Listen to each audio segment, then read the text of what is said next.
আন্দোলনে সরকার পতন হলেও এখনো শুরু হয়নি অর্থনৈতিক সংস্কার। তবে এরই মধ্যে আর্থিক কর্মকাণ্ডে পড়েছে ইতিবাচক প্রভাব।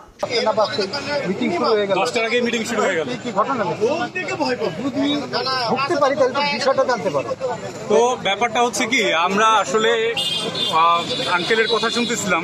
আপনি কইছিলেন যেন যুব ক্রীড়া মন্ত্রণালয় ছিল, উনি সরকারি কর্মকর্তা। উনি অফিস 10টায় শুরু হওয়ার পূর্বেই উনি দেখতেছে যে উনাকে সিকিউরিটি গার্ড মানে গেট থেকেই বলা হচ্ছে যে বিনিয়োগকারীরা প্রতিনিধিরা গিয়ে কথা বলতেছে।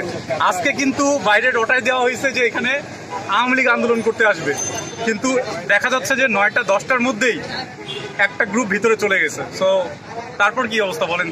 তারপরে আমি ওখানে বসলাম, বসার পর তো আমি দেখলাম যে আরো 5-7 জন, এর মধ্যে যে বুলবুল সাহেব সে, আমি আরো 5 জন, যদি মিটিংয়ে থাকে তাহলে আমরা যাই, আমাদের বাধা দিবে নাকি।